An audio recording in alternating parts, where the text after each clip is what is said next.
Before we talk about budgets, before we talk about investing, and before we talk about markets, we need to talk about something deeper: your relationship with money.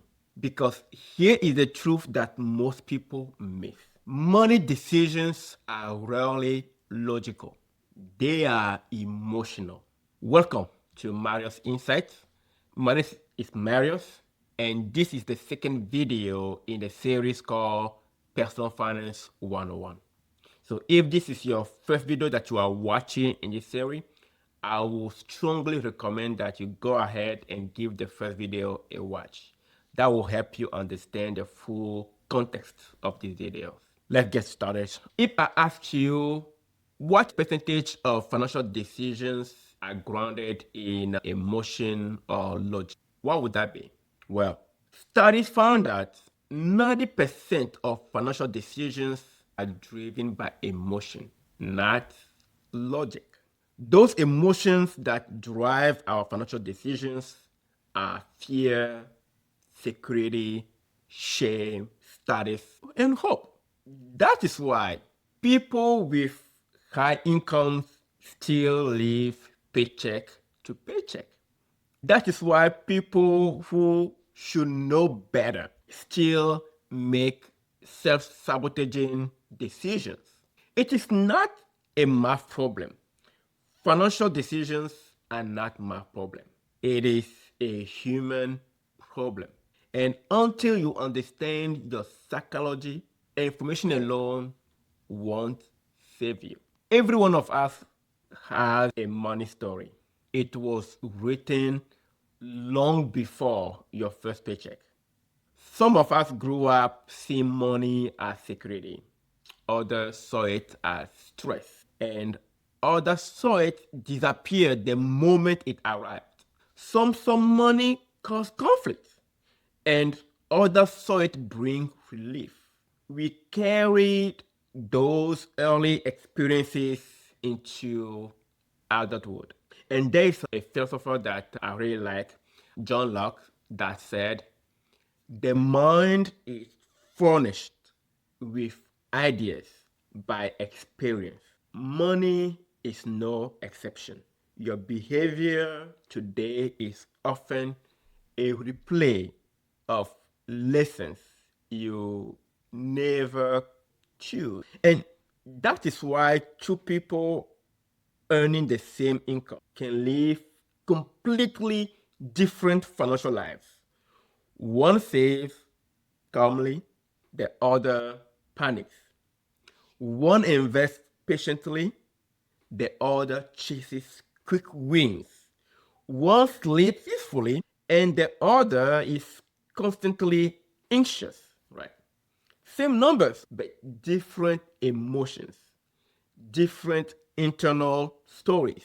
Money doesn't create character, it reveals it.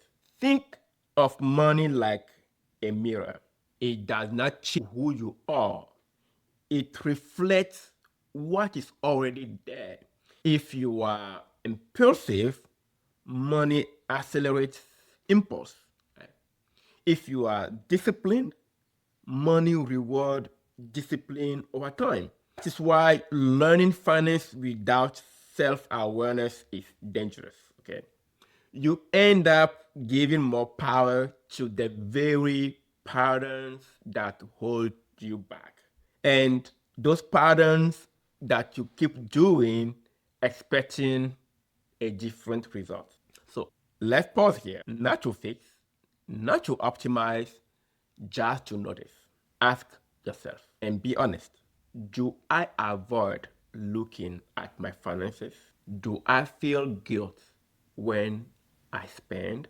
Do I associate money with conflicts or with peace? There are no wrong answers here, only honest ones. And honesty is the beginning of freedom. And that is where your behavior or your relationship with money start to change.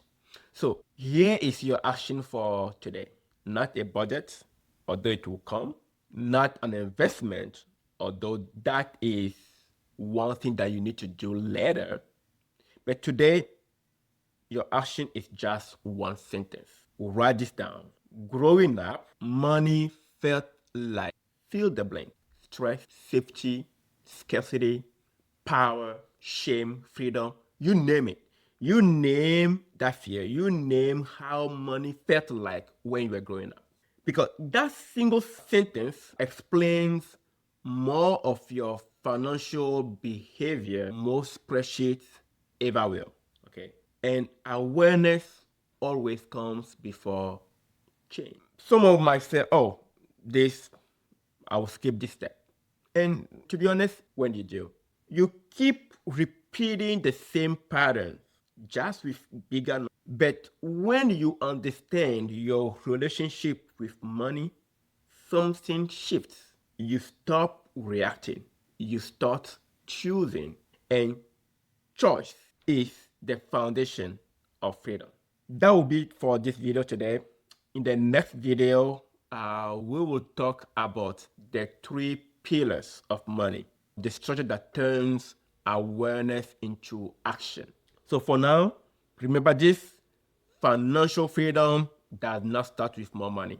It starts with more clarity. Clarity comes before confidence. Confidence before freedom. I will see you in the next video.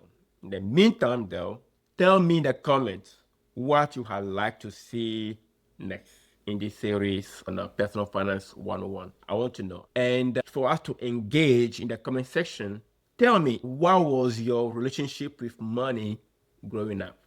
Let's engage and talk about it. Before you go, don't forget to like the video, share it, and subscribe. Thank you for watching. Bye-bye.